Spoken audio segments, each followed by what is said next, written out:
Topic number 3. Kind of a sad topic.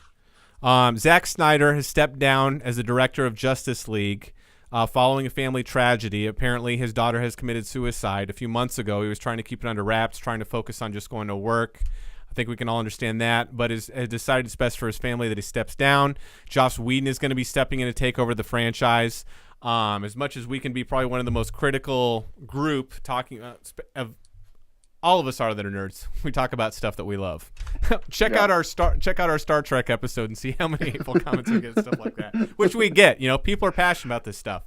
One thing that we also have consistently said is Zack Snyder is a very talented guy, as much as maybe we don't agree with some of the stuff he's done or whatever, but this is not something we would wish on anybody. He definitely has always seemed on camera like one of the coolest guys out there. Going through something like this, I can't even imagine. Where our thoughts and prayers definitely go out to his family.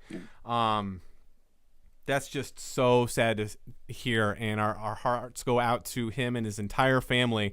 Now with Joss Whedon stepping in, I'm assuming when does this movie come out again? Remind me. Is it next May? I think it's next May. Okay, so unless they have some pickup shoots to do, which they might towards the end. I mean, we're really in post production right now. Didn't they finish principal photography? I think they did. Joss Whedon's been part of this for a while, though. Oh, he has? They didn't just bring him in. He's been consulting on this for a little while. Oh, okay. Because at one point it was those two working together. I think there was probably some overlap right before this announcement came out. Sure. Yeah, because I think they had said that Whedon was assisting on the project. Right. That's not something you just pick up the phone call and say, "Hey, starting on Monday, can you come in and take over this movie?" It doesn't work like that. Yeah, this isn't like I'm trying to think when that happened, when Bryan Singer took over for Peter Jackson. Sure. There was one point where Peter Jackson was exhausted, and I don't think it was during any of the. And that was just for a small portion for like a few days or weeks, right? Yeah, exactly. Yeah, I think it was when he was making the King Kong movie or whatever. No, I don't think it was anything like that, where it's like, "Hey, buddy, can you come over and hold the clipboard for me?" Right. So I think they were working together for a little bit. No, but I mean, to the same point, I mean, as a parent, it's the worst thing you could ever go through. So, and we're a little mean to Zach. So I just definitely want to say, I guess, sorry for your loss. Yeah. But I hope he comes back strong. I mean, as I understand it, he's not done with it. He's just more of a hiatus. Sabbatical, sure. Yeah, definitely. Do what you got to do to get things right. Mm-hmm. But I think Joss Whedon's good.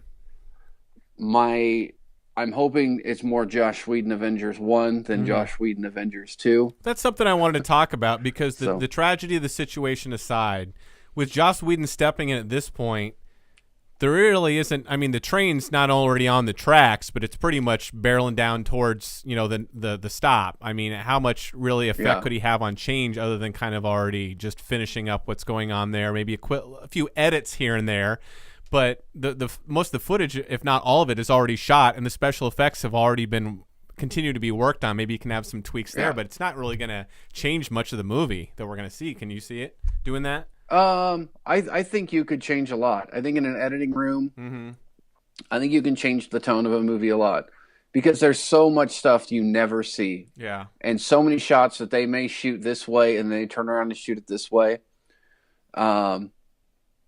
It'll be interesting to see if it actually works. Because some of that is, I mean, like you said, I mean, through the camera lens, it's shot in the eye of Zack Snyder. Now you have somebody else coming in, Joss Whedon, cinematography or cinematically, probably different style. Right. So what he sees and what he puts in there and the tone he wants, it's going to be interesting. If it works, it's going to be great. Right. If not, I think we're going to see some mush. Right.